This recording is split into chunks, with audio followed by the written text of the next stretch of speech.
Coming up on Journey with Bernie, a look back through the rearview mirror at the '85 NFL Draft.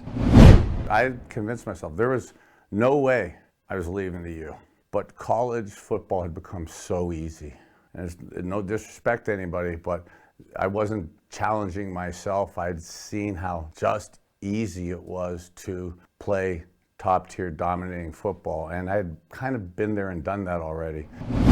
It was complex enough trying to talk to Bud Grant and the attorneys from Houston who were trying to hold up the draft and hold up. And all of a sudden I'm feeling like responsible for like my friends who aren't going to get drafted, you know? This is probably the impetus that started my poor negotiating in my life. I just wanted to hold the football and let the other people hold the money so that I could throw the football around. The city going into bankruptcy in the 70s, the butt of national jokes. We needed healed. We needed help back then, just not from a football team, from a family, from a community, and I wanted to be part of bringing us back. Hi everybody, and welcome to Journey with Bernie, where we explore the tales previously told and untold with Browns quarterback legend Bernie Kosich. My name's John Kosich, and I'm riding shotgun today on this journey that has us talking about the NFL Draft. Now, if you ever saw the movie Draft Day, and I'm going on the assumption that every NFL fan has, you know it involves the wild behind-the-scenes machinations of the Cleveland Browns on NFL Draft Day. Well, if you thought the dealings of GM Kevin Costner / Sonny Weaver made for a great story, we've got one that I think if it was presented to Hollywood at the time, even they would have passed saying, no one's going to believe this. Here's the plot. The coveted #1 quarterback in the draft calls an audible that no one sees coming to land where he wanted to land with his hometown team and lead them to greatness. Sound familiar to you, Bernie? Sounds inspiring right there. Thank you so much for that awesome intro. Well, the year was 1985, and in the eye of this brewing hurricane was indeed a Miami Hurricane U. It was almost impossible to get into the draft because at the time you had to either be having graduated or be a senior, and you were still playing-wise an underclassman. How did that happen? You know, going back to the early mid-'80s and the University of Miami and going to school there, the academics were so important to me. They are today, but they absolutely were even back then. And the reality of or possibility of being a pro NFL quarterback really wasn't really a realistic expectation. So the pursuit of my degree as a little boy and then getting into college, the pursuit of my degree was first and foremost. And that was going absolutely according to plan, to even more accelerated than the plan. And I was, as a sophomore, really ahead of schedule to being able to possibly graduate and stuff. And back then in the 80s, and no disrespect to football players and in college football and football coaches, but going to school in the academic side of college wasn't first and foremost at a lot of places. It was playing football, it was competing on the field, and the education part really wasn't as focused on. So not really anticipating or expecting to be a pro player. I wanted to really do good in my classes and get my degree. And what ended up really transpiring was the success that we had at the U and the ability to play at such an elite level. Yes, Coach Schnellenberger said when he took the job that after 5 years we'd be competing for a national championship. For me to be his quarterback to realize that goal, and in his 5th year, my first year of starting as a redshirt freshman, to have won the national championship was so inspiring from a football perspective. To be ahead of the game from that point was also something that wasn't really anticipated from me. So really in that 1984 range, 85 range, after the Fiesta Bowl, so many people started talking to me within my family about the ability to graduate and possibly going into the draft. And that was really the first time I'd ever even heard about it or thought about it, because again, you had to either graduate to leave early, and football players didn't graduate in less than 4 years. So you either had your eligibility had to run out after 4 or 5 years to get into the pros. So really being 2 years early, it hadn't happened yet. So you had to take a lot of summer classes and things like that. I think you once told me that in order to work out, stay there and work out with the team, you had to be enrolled in classes. Yeah, back, and it's funny as you listen to the off-season programs now for colleges or for pro teams, you hear so much of the voluntary workouts, off-season conditioning. It's voluntary, but and I love how even Coach Stefanski in the announcement of the Cleveland Browns 2021 year is talking about how the off-season program really is voluntary. Well, God bless. I love the way we've matured as a nation and as a football. But back in the 80s, it was not voluntary. And if you didn't work out in the off-season, if you didn't go to practice like that, the voluntary practices, you really weren't going to play. And you weren't part of the team, the camaraderie of all that. And back then, financially, nobody really had any money. And to go to the University of Miami and to live in Miami was incredibly more expensive than living in Youngstown, Ohio. So that ability to live down there wasn't there. So unless you were in school, things weren't paid for you. And back in that day, I'm absolutely proud of the awesome education I got at the University of Miami. But a lot of the football players, there was a lot of other classes that you could have been taking back then. And instead of taking maybe finance and economics classes, maybe some of the other guys were more focused on some of the more entertainment type classes that the U offered at the time. And they got a little better at scuba diving and sailing and golfing than finance, economics, and numbers. March 14th of 1985, you hold a news conference down in Miami to say that you're heading into the NFL. What went into that thought process? By the middle of March 14th, spring practice was starting. We had a lot going on at the U back then. Coach Snellenberger had went to the USFL. Coach Johnson, Jimmy Johnson, had come in. We had played in the Fiesta Bowl. Most of the team was returning. Most of the coaches were returning. We were absolutely loaded. It was a really good football team back then. And spring practice had started. And because I was going into my junior year and had not at all wanted to be leaving and had not anticipated or come to grips in my mind with the ability to graduate at that point, I was in the middle of spring practice. And a couple weeks into spring practice, now you're 2-3 weeks into spring practice, and you're really getting into it. You're going to classes, you're doing football, you're doing your practices, you're doing workouts. Well, you're really pretty busy, and the love that we have for each other, the brotherhood that we still have to this day with the U and our brothers on the team, it really was a family. And when you get into that, you go into that rectangle, and then you're the quarterback leading that huddle and that oval in there. That's a massive responsibility, and I take that very seriously. And I'm so blessed to have been the quarterback at the U and so many other places under great coaches. And I said to myself that at that point, I was having fun and doing really good with it, but college football had become so easy. And there's no disrespect to anybody, but I wasn't challenging myself. I'd seen how just easy it was to play top-tier dominating football, and I'd kind of been there and done that already. And the classes were starting to materialize in terms of you're halfway through the midterms.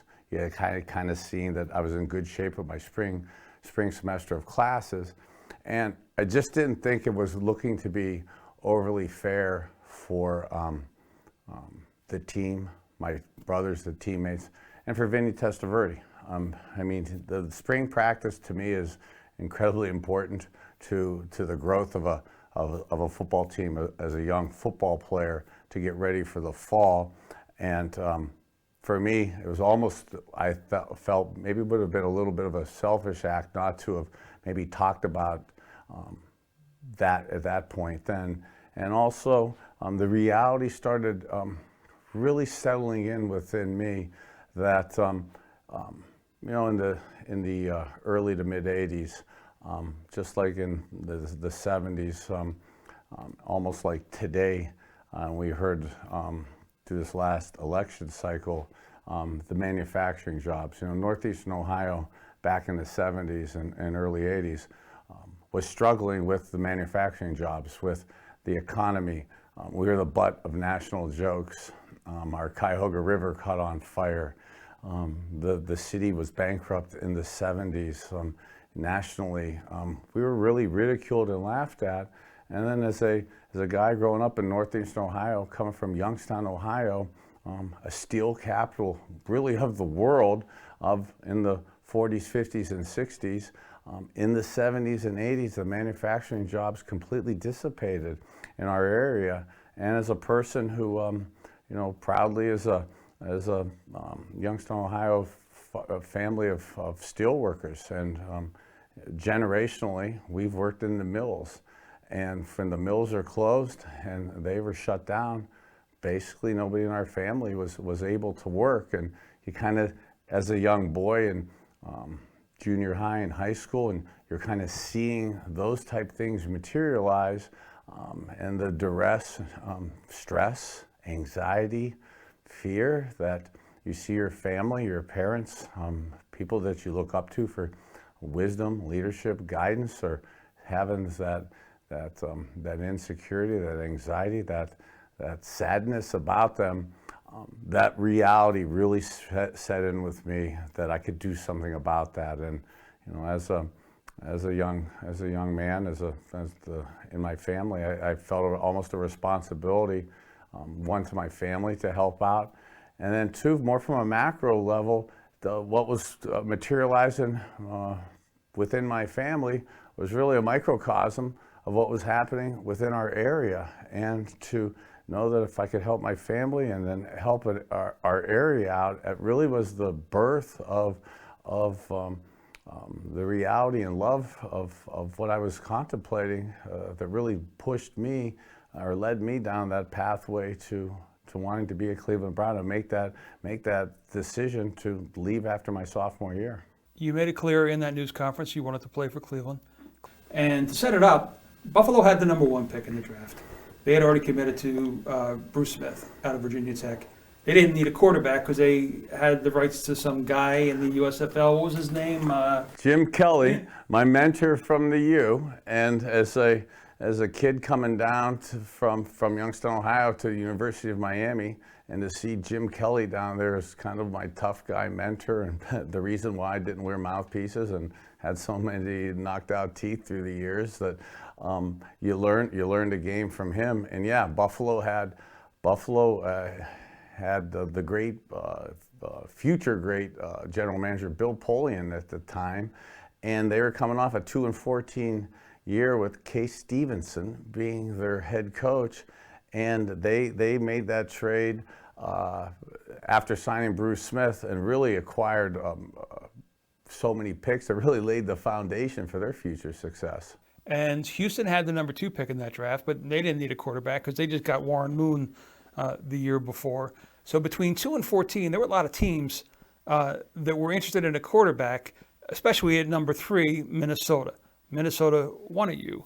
At that point, people weren't thinking supplemental draft because the Browns tried to trade with Houston, Ernie, of course, he said. But them being a divisional rival at the time, which people forget, they didn't want to make a trade. Right. The chicken or the egg question, who first came up with realized that the supplemental draft might be a possibility? My father came up and was the one talking to me about the supplemental draft and the possibility of that with a family friend and agent, John Galek, a dentist in Youngstown. But my dad had really formulated and come up with that type of idea and concepts, and it's actually why I was in that position to graduate school early. Even in high school, my dad was, and I say this in a massively complimentary way, we're OCD in terms of paying attention to things and meticulously planning out what we're trying to do. So my dad loved the obsessiveness of the college curriculum book. So when I was looking at various colleges, he was looking at the various curriculums, within those colleges to see if possible majors and stuff. So when I settled and decided on the University of Miami and went down there, my father, before I even got there, had the course curriculums already layered out and mapped out to graduating in a finance and economics degree through the business school there. And understanding how to take classes and when they're offered, especially your freshman year, your freshman summer year, when you could kind of get off task or take a class or two that maybe doesn't help you graduate, or maybe fun, but it's not helping you in your major, but you could have fun like you think you're supposed to have in college. He kept me on point with that and had a real specific plan that, I like to say in conjunction, we discussed, but I really had to follow, and I'm glad I did, because that put me in that position to graduate early and to really understand that kind of obsessiveness, and I said it in a complimentary way, attention to detail, I think is the same way he looked at those rules within the NFL and the draft, because the rules has always been there of you could trade a future pick, which turns out to be a supplemental pick, to somebody, but no one had ever thought about it. The supplemental draft to that point hadn't really been used with people that maybe were worthy of a first round pick back then. So he had come up and talked with me about it. I really, not to be disrespectful to anybody, nor my dad, but didn't want to talk about it. I had convinced myself there was no way I was leaving the U. No way. I love it there. I love what they did for me. I love the respect and trust and what they built upon me. It still resonates within me. And they are my brothers, and that was our team. And we won the national championship in '83. We went to BCS, it wasn't called that back then, but basically New Year's Day Bowls both years. And we were going to be even better the next year in '85 and '86. So I really had nothing in mind. I'm highly focused in terms of taking a task and taking a lane and driving down that lane. And my lane was driving down the U, being the quarterback and winning another national championship with them. So when you announced on March 14th that you were going to turn pro in a sense, was there an understanding that the supplemental was a possible route? You didn't talk about it at the time, but did you have you knew before you made that decision? Yeah, so before the March 14th, there was my dad again. My dad was talking to me quite a bit about that and trying to say, hey, if we're going to go into the draft, here's some of the options with it. And again, I'm going to sound like a mommy's boy, okay, but I am, okay, and I like being around my family. I like being around my mom. I like the way mom took care of things, takes care of things, and as a 20-year-old, at thinking about going to another city and how to even take care of things, how do you set stuff up, because really, I obsessively focus on what I'm doing. So if it's just playing football, well, in college, between on campus and the practices, the on campus, the school, you're in one situation, one setup. In the pros, you really are professional. You really are 9 to 5 if you want it like that. And there's a lot of peripheral things to do. So to be able to be at home and have somebody that you feel comfortable with, that was always something that really resonated within me. And getting ready for this conversation, talking with my son, he said, Dad, Bernie was playing chess while the league was playing checkers. You were one step ahead of everyone. And Minnesota, seeing that everyone beginning to make trade offers to Houston, is now willing to make a deal themselves. And on April 9th, they trade up one slot, switch places with Houston to, in a sense, draft you. Meanwhile, not knowing it, Ernie Accorsi is talking to Buffalo to trade for their first pick in the following year's draft, which they can use to draft you. One of the parts that I loved about the story was the fact that Ernie Accorsi gets a call from Houston, and they said, hey, I want you to know we just traded Bernie Kosar to Minnesota. And Ernie says, no. You traded the pick. I made a trade to Buffalo, and we're drafting Kosar.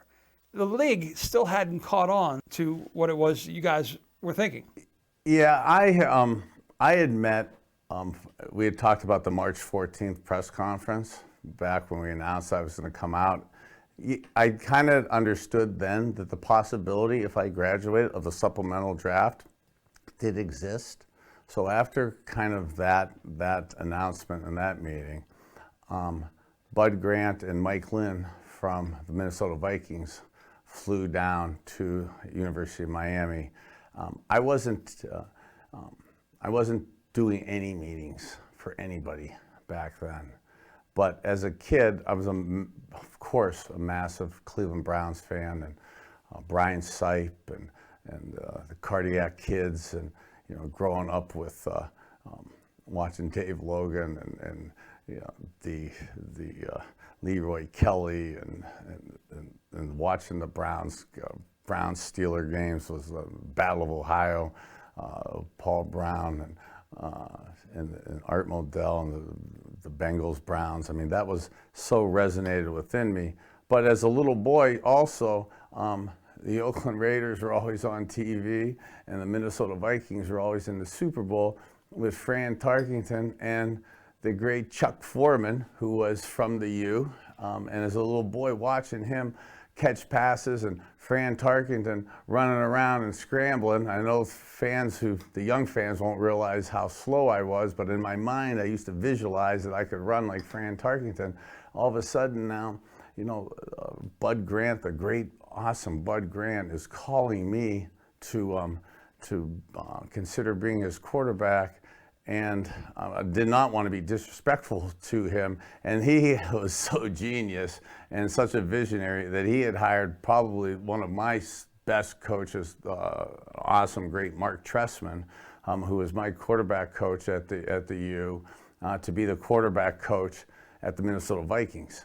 So to meet with Coach Mark and Coach Grant and the general manager, Mike Lynn, and to this day, I love all of them. I love Mark Trestman. I mean, what we did at the U together, what we did with the Browns in 1989 when he was the offensive coordinator, when our team wasn't really very good offensively, yet we went to the AFC Championship game, making plays like that. There was really a good synergy and a good bond there.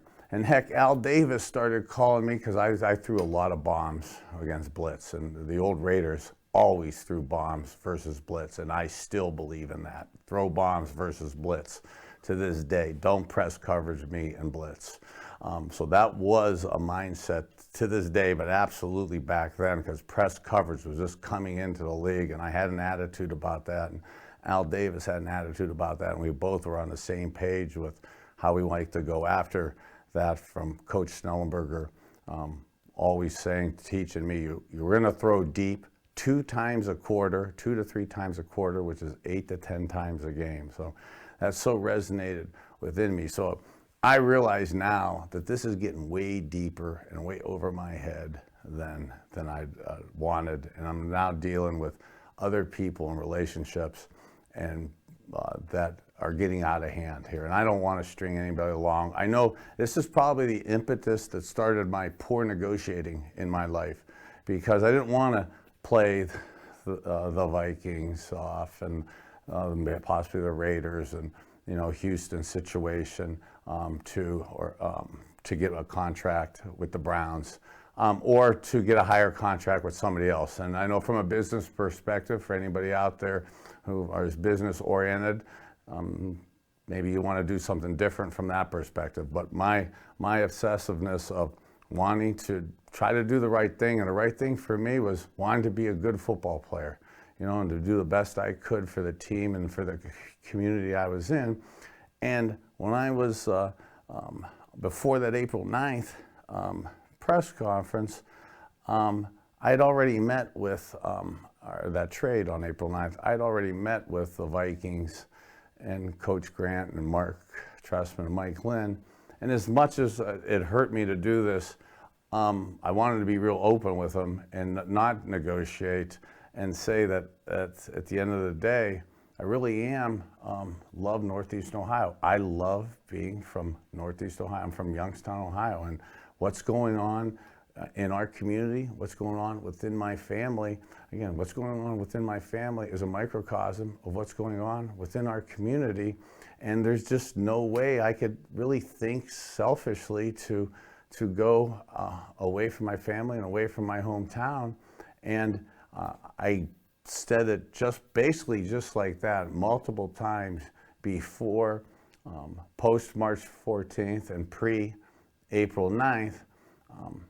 Not to be negotiating, not to play games, just to be bluntly open and honest so that nobody traded the third pick for the second pick in anticipation of me coming, because I just said I wasn't coming, and it wasn't because I didn't like you. I actually love you. I love my mom and my family more, my mom and dad and family more. So I wanted to come back here and play in front of my family, in front of my hometown team, the Cleveland Browns, and like I've said a few times, what was happening within my family was a microcosm. What was happening within our area and within our city, and we talked earlier about the Cuyahoga River being on fire, the city going into bankruptcy in the 70s, the butt of national jokes. We needed healed. We needed help back then, just not from a football team, from a family, from a community, and I wanted to be part of bringing us back. And I should mention that, Bud Grant's appeals to you and Mark Trestman along with him came about in part because, number one, Houston and Minnesota had a fit once they realized what the Browns were doing in trading with Buffalo and you going supplemental.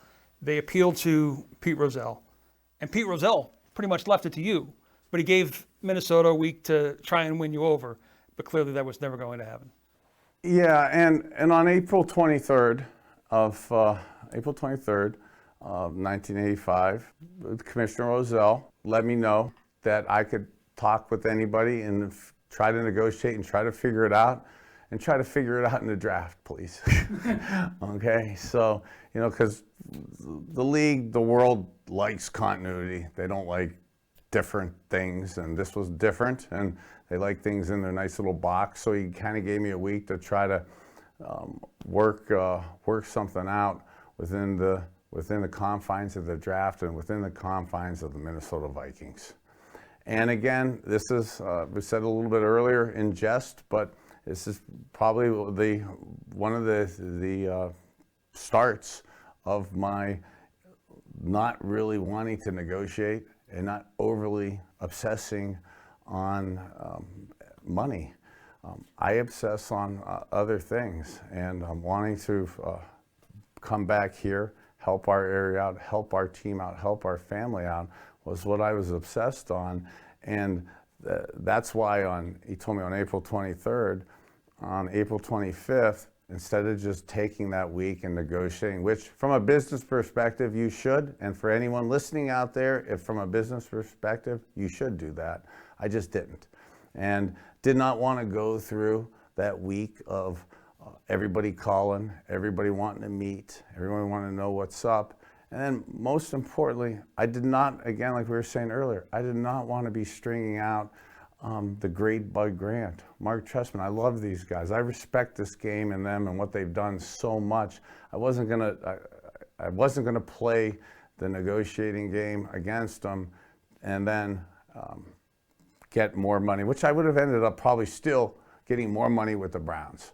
Okay, and still people say, well, you'd have ended up here. Well, as history shows, Mr. Modell didn't have as much disposable income as he thought, and there's a balance between what you get and what everybody else gets so that you can be a good player, because us QBs were victims or beneficiaries of the guys around us. But I didn't really think about that in that perspective back then, but more so just didn't want to string people out, didn't want to have that pressure of it, and I unequivocally wanted now to come back here and play. And my mind was made up. I had set up and I had visualized how to do that, and then how to do it successfully, and how to get up here, and then not only just get up here and that being the end result. That was just the beginning of it to me. I saw how to get up here as the beginning of the process in terms of being able to play good football and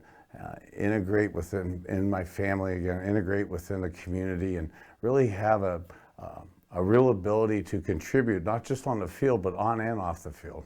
because you did come out on April 25th and say, I'm going with Cleveland, I'm going in the supplemental draft, it was 5 days before the draft. Houston and Minnesota had a fit, and Houston sues to block the draft as a whole, to shut it down in order to make you go and enter the regular draft. What's going through your mind at that time as this is playing out? You know, I love a lot of athletes, myself included. We like to pick enemies.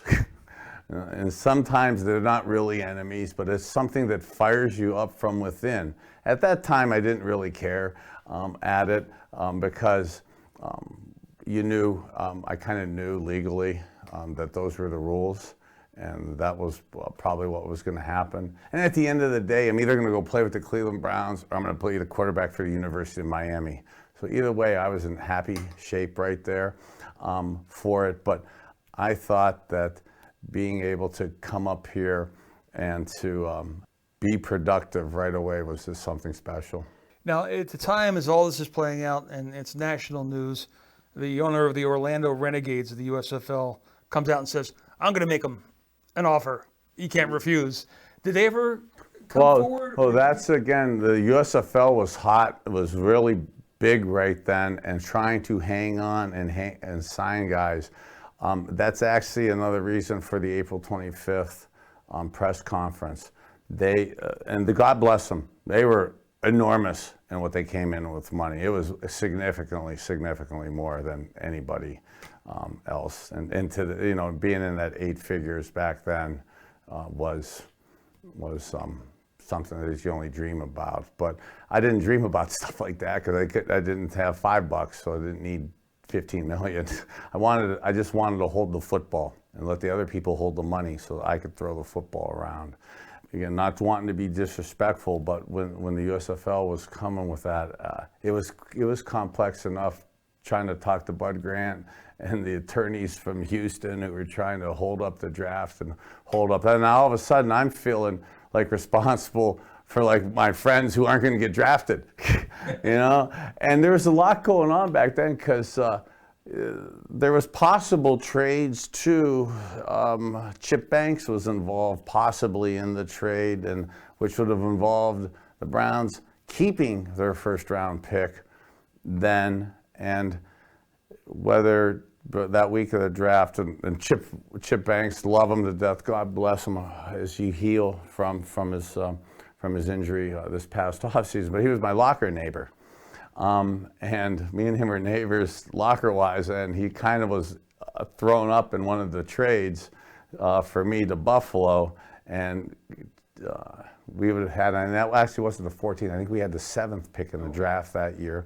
And one of the reasons that the Browns really enticed me to kind of do that week, also I got fired up draft week, was if we'd had the 7th pick of the draft, we were going to take downtown Eddie Brown, okay, my receiver at the University of Miami, who went on to play awesomely for 7 or 8 years with the Cincinnati Bengals, couple Pro Bowls in the 80s and stuff. He was phenomenal. So the opportunity maybe to do that was kind of resonating within my head. So in the deal with Buffalo, the Browns gave the Bills their first round picks in 85 and 86, a 3rd round pick in 85, and a 6th round pick in 86 in exchange for that first round pick in 86 that they would use in the supplemental draft of 85. This is really a win-win for both of these teams because these extra picks are what set Buffalo up on the road to the 4 Super Bowls. Yeah, you know, Ernie Accorsi, our general manager for the Browns, was talking to a young GM, Bill Polian, one of the great men in our NFL, and as he's starting the 4-time Super Bowl appearances by the Buffalo Bills, to really the orchestrator, the architect of that team, he initiated that trade and actually did a phenomenal job with those picks to build up that whole organization that really by the late 80s and early 90s was one of the dominant organizations within the league. And actually also too from the Houston perspective, when they were suing the league and trying to stop the draft and trying to hold that up and being in the division I could absolutely see not wanting your divisional opponents to have what they thought was a good quarterback. So in a way, even though I said I was mad at them and I took it out on them on the football field, so we beat their ass quite a bit for those 5 years. It was a lot of fun watching them, having them watch us play in January. That it was actually a compliment, because again, you're a division foe. So if they're that uptight about you going there, that was kind of the realization that, and I don't want to say this to sound cocky, but man, I must be good if the NFL teams don't want me in their division. They're going to sue me to keep me out of it. So that really resonated within me. It gave me, you hear me talk on and off camera about the importance of self-confidence and self-esteem. This really gave me a lot of inner confidence to know, hey, that guy I'm playing against, that organization, they think I'm better than them. And I'm going to show them that, Did you watch the draft that year? Do you remember? No, I didn't. One, it wasn't as popular back then and as maybe publicized, but the attention to do what you're doing. And back in the day, you really didn't concern yourself as much about what everyone else was. And it was Coach Schnellenberger and Coach Johnson had us that somehow, some way, find a way to get to make plays and to do the things to focus on yourself. And if you work and focus on yourself, the peripheral things take care of itself. If you worry about peripheral things, the things that aren't focused on yourself or you getting better, it takes you off task. So really kind of watching the draft for guys that I was going to be playing against that the Browns weren't really picking. So I didn't really think there was much of a need to. And as a result, there was no quarterback taken in the first rounds of the 1985 draft. The very first quarterback taken was with the 37th pick, which was in the second round, Randall Cunningham to the Philadelphia Eagles. And the next pick of a quarterback wasn't until the third round, and that was Frank Reich to Buffalo. I mean, you talk about an ego booster, in a sense, a confidence booster. It was Bernie Kosar. It was all or nothing for a lot of teams when it came to picking a quarterback that year. If they couldn't get you, they weren't diving in. At the time, didn't really realize the magnitude of that.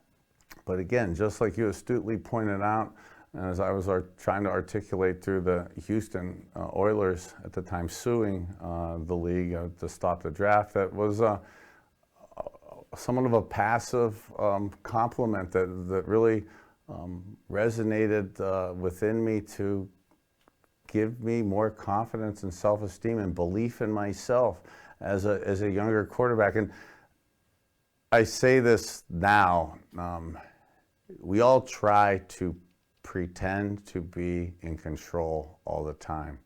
As a young guy coming out of college, coming as a national champion with all this attention on you, and you want to present yourself as in control, as having a plan, of ready for the situation. But in reality, heck, I was 21, 22 years old at that point. And for quite a few decades, I was the youngest quarterback to start a playoff game in the NFL. So you're 21, 22 years old, and here you are in a huddle with the great Ozzie Newsome. You're sitting next to Chip Banks and the great Clay Matthews as your locker neighbors. These are men. These are 10-year Pro Bowl adult men, and here you are having to lead them, be responsible for the success or failure of an organization, a team, a city.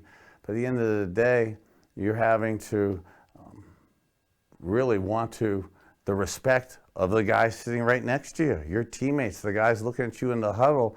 And we all act like we've been there, done that, but we haven't at that point. And somewhat of that uncertainty of, hey, do I belong here? Am I going to be able to live up to these expectations? I hadn't lost much in college, and I was used to winning. The Browns hadn't won. How am I going to deal, if that doesn't work? And we always had this joke, the old Bing Crosby song, "I'll be home for Christmas." We never wanted to be home for Christmas. So how do you make that not happen? All those question started manifesting itself right away within me, and I wanted to have those answers, and I worked. That's all I did, is work on how to get those answers and make sure I could execute that when the time came. So the supplemental draft happens on July 2nd, 1985. Still the same rush for you, even though the pick is coming not on April 30th, but July 2nd to be that guy? Did you still have that draft day experience? No, really not at all. And I'm not saying that at all to complain, but if you know me good enough, my personality and stuff, I had to graduate, so summer school had basically just ended at the end of June. So I'm at the University of Miami in flip-flops, walking through summer school with a handful of people there, finishing up. And it's basically 4th of July weekend right then. And back in the old days back then, the mid-'80s, there weren't rules like there were with the CBA and the collective bargaining agreement, and the NFLPA was non-existent when it came to helping out with off-season conditioning and training camp. So we were tortured with training camp from like mid-July on. So I had to get out of, I've never been fashionable nor carry a ton of material with me, but had to really leave Miami right away. I was probably driving up during it. I had really no experience, no real draft day stuff, because I had to get up here. I had to, because I had just gotten drafted and hadn't really anticipated it. And I only met Marty Schottenheimer and Joe Pendry, the offensive coordinator, one time before that. So I had zero knowledge of the offense, zero knowledge really of the players, other than just as a fan checking things out. So the inability to not know the plays, not know the players, have zero timing, and then 12 days later, I'm basically in training camp. There was no celebration. It was straight work from actually the day I decided to graduate or to come to the pros. It was, okay, don't screw up, because you don't want to just fail a class and then look really dumb. Okay, but it was making sure now I get each task done along the way. And I go back to the great Howard Snellenberger, who said, do the best you can today, maximize today, and tomorrow takes care of itself. So I'm trying to just do what I'm doing today, get it done, and then go on to the next step of work. And mentally, I was ready to work. I didn't really need or put yourself out for, hell, it's time to celebrate, it's time to enjoy yourself. I graduated college, it's time to go to work. I got drafted, and I had really only about 10, 12 days to start learning a system. So it was get up here. I hadn't signed yet. I had to do the contract stuff, had to do all the physicals, and then mentally get ready to get in that huddle, because back then you banged heads from the first day of practice. You were pretty much live early, and how you start, you only have one chance to make a first impression. And how you make that first impression goes a long way in a lot of things, whether it's football, life, a business meeting, a relationship. And I wanted to make a good first impression, not only for the team, my teammates, the organization, for the city, for my family, but I wanted to make a good first impression for myself, because that confidence and that belief kind of gives that within you to be able to do that from the beginning, and it sets the tempo of the right way to go marching forward. Any quarterback, if they came into Cleveland and took them to 3 AFC championship games, would be a hero for decades. But part of what makes you a legend in so many people's minds is the fact that you did what you did, the way that you did it, to help the hometown and the hometown team. Did you ever realize, at what point did you begin to realize that? Or have you ever sat down and thought about what this meant collectively to everyone? You know, I really started realizing it from the very beginning. Somebody was talking about how awesome it is the Browns get a few thousand people out at training camp every day, pre-COVID days. And that is amazing for the new situation out in Berea. But in the old days, we practiced out at Lakeland Community College. And you could fit a few more people out there, and to show up, first day of practice, 7 weeks away from the season. It's mid-July. It's 90 degrees out there, toasty hot, and you see more than 10,000 people at practice, and you see all of the 19 jerseys, and you see all the families, and all of them want autographs at the end of practice. And you're doing 2 and 3 days back then, and the enormous, genuine excitement and love that had right then in July in Lakeland Community College in 1985, and the hysteria that was happening there was just so amazing to me. And you get caught up in 2 days, and you're kind of caught up in that, but when you see the amount of people that come there, and then to see over after some of the away games, and you come home at 1 o'clock in the morning, 3 o'clock in the morning from a West Coast game. We had a game out in San Diego, a preseason game, and you see for the second preseason game in August, and you're coming home at 4 or 5 in the morning, and there's a couple hundred people waiting for you outside. That fan base of following us, and the enormity of it was absolutely there.